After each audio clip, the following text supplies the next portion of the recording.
Hi everybody, my name is Paul Saunders and welcome to Solaris Astrology. From this week onwards, from the start of March, I'm going to be looking at the planets on a weekly basis. So sort of giving you an idea of what's happening in the skies above us from week to week and how it's going to affect you. To start off with, we're going to go from the 1st through to the 7th of March, which is Tuesday through Monday.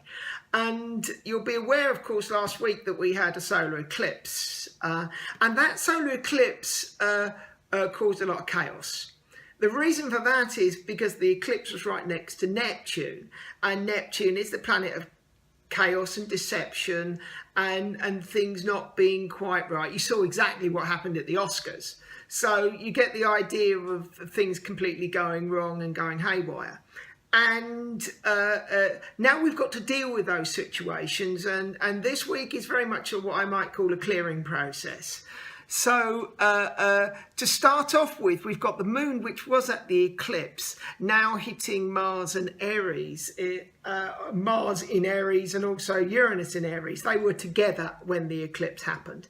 So that's going to bring public awareness and emotion into the anger and the events that happened around the time of the eclipse. Sort of everything's sort of brought into the open. Also on Wednesday, we've got the Sun connecting with Neptune. Now this has two influences. One is going to bring a sort of vision and awareness of what actually went on.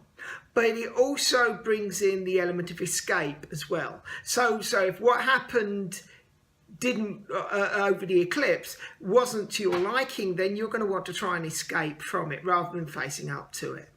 And with the anger involved, with the moon coming in, then I think midweek this is going to be a very intense little time for you to see how you react to what went on.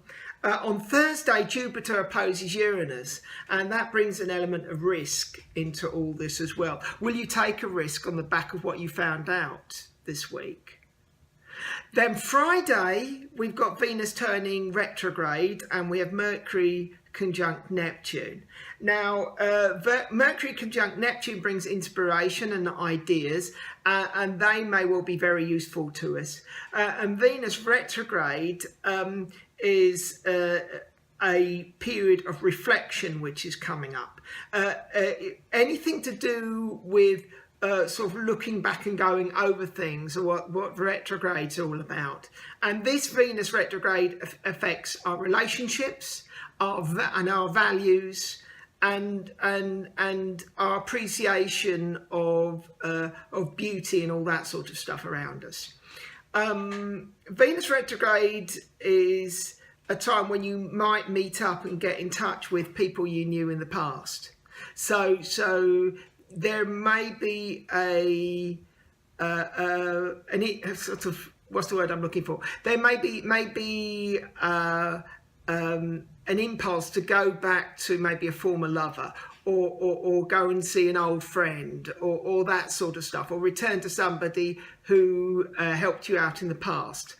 There are a couple of things that you should never do under Venus retrograde, and this is going to last for 42 days. So one, don't start a new relationship, but if you do, expect it not to last. Number two, don't make any financial commitments under Venus retrograde.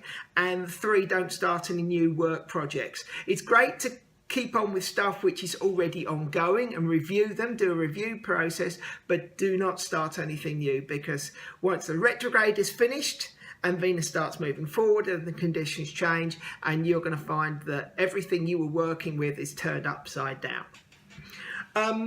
Finally, this weekend, we've got Mars trining Saturn, and that is finally a good aspect for us, so we can make a step forward. A slow step forward, but a step forward all the same. So you can start to make progress this weekend and start to build yourself out of the situations you found yourself in last week.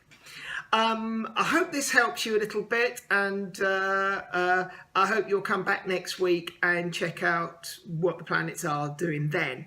I'm going to put up individual horoscopes on my website, solarisastrology.co.uk.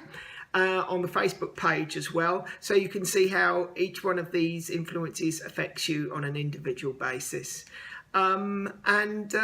Finally, well, I hope you'll come back next week and see what's going. Oh yeah, one other thing.